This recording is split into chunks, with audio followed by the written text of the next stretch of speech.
There are some people who think our best days are behind us. They think we're too small, too weak, too worn down to hold our heads high and walk tall on the world stage. They've lost faith in their country, and they've lost faith in their own ability to make a success of it. A European bureaucracy totally unaccountable to anybody. These are quite serious matters. They think we're better off letting other people make our decisions for us. The European Union and Britain is one thing. The United Kingdom belongs to the European Union. They are wrong. We are a great country, a proud country, a brave country, a country with an amazing history of entrepreneurialism, sporting greatness. A great innings by Ian Botham. And amazing science. We are big enough to stand on our own 2 feet. We are strong enough to make our own mark in the world, and we are brave enough to make our own decisions, live under our own laws, bear our own failures, and forge our own success. Just like our friends in Australia and Canada and any other proper democracy anywhere else in the world. Let's have peace, trade, and honest friendship. Let's believe in ourselves, and let's make June the 23rd Independence Day. Ladies and gentlemen, I give you Nigel Farage, who believes in Britain and has the courage to help us make the 24th of June Independence Day. Nigel Farage.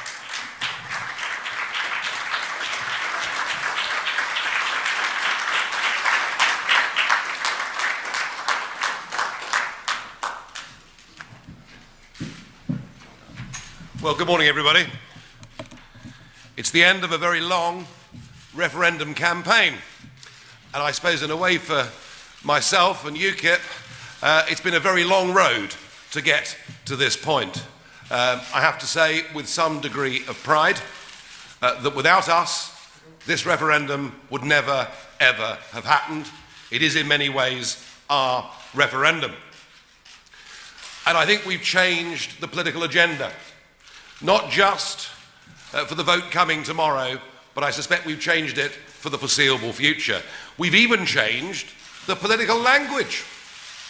I've heard people talking about Australian-style point systems. I've heard people saying, will the real David Cameron please stand up? I've heard people talking about the number of German cars on our roads and French cheese and wine in our shops. I've even heard people talking about Independence Day.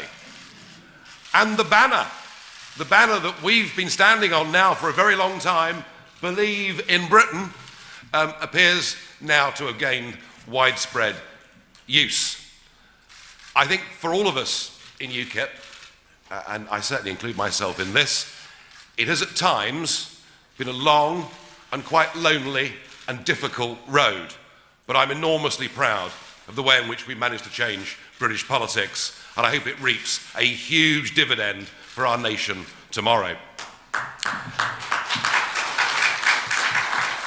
Now, there's been a lot of talk, a lot of sound and fury about what will happen economically, what will happen in terms of immigration numbers, whether we stay or leave this club. But nobody in this campaign has really talked about the club, has really talked about what the European Union really is. And just think back, the last referendum on this, 41 years ago, the British public were told that they were being asked to vote to remain in a common market about trade, be good for the economy, nothing to do with politics at all, because of course we could veto things or opt out of things.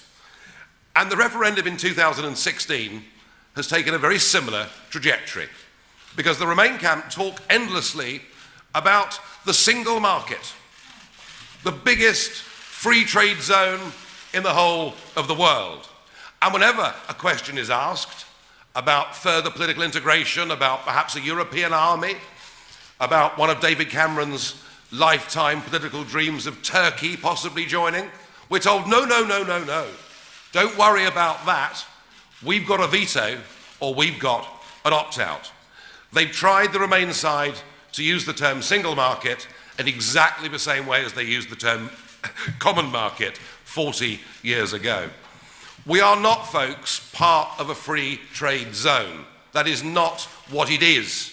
It is a customs union, or perhaps in simple English, a big business cartel. Now, we joined this originally for the benefit of not having tariffs, high tariffs, as they were in the olden days, with our European neighbours. But now we find ourselves inside this customs union, where the regulations that are made affect the 88% of the British economy that does not and never has traded with our European neighbours. We find ourselves, for the benefit of tariff-free trade, having to accept unlimited free movement of people. We find ourselves prohibited from making our own deals with the rest of the world. And for all of this, and for a trade deficit in excess of £60 billion a year, we pay a membership fee. And this point, by the way, is not contentious. Our net membership fee is £34 million a day. The benefits of not having those now relatively tiny tariffs are far outweighed by our current costs being part of this single market. But of course, the real agenda isn't about the economy. The real agenda is political. We are members of a political union. European law is supreme. The European Court of Justice overrules our Parliament and our courts. And yes, and this is the last time in this campaign I'm going to do this, but we don't even have a British passport anymore. All right, we've got a European Union one, which of course is available for up to 508 million people. And let's stop pretending what this European project is. They have an anthem. They're building an army. They've already got their own police force. And of course, they've got a flag. And at the end of the day tomorrow, when people vote, they must make a decision. Which flag is theirs? And I want us to live under British passports and under the British flag. I tell you something, if this referendum tomorrow was about joining the European Union, given those costs that I've outlined, I think we would overwhelmingly reject it. So who are those supporting our continued membership of the Union? Who are the Remain side? Well, some are the dreamers, generally of an older political generation, people who believed in the European project from day one, people like Lord Heseltine, who still very unapologetically says he looks forward to the day when Britain joins the euro. But they in reality are very few in number. Now, the Remain side really is about the vested interests, the big corporate businesses who for the first time in history are able, through the European Commission, to effectively write the rules for their own businesses to the detriment of their small and medium-sized competitors. And of course, there's almost an entire political and bureaucratic class in favour of all of this. After all, there are 10,000 people working for the European institutions in Brussels who earn more than David Cameron. If you're part of that set, what's not to like? And then, of course, there's Mr. Cameron. He's a Remainer. And incidentally, I don't know whether anybody can tell me where the leader of Britain Stronger in Europe is. I haven't seen Lord Rose now for some weeks. Perhaps he was just simply too honest when he told the Parliamentary Select Committee that if we left the European Union, that workers' wages in Britain would go up. Mr. Cameron wants you to remain. He told you he was going to get a great deal for this country. He got very little. He came back insisting that it's legally enforceable. It is not.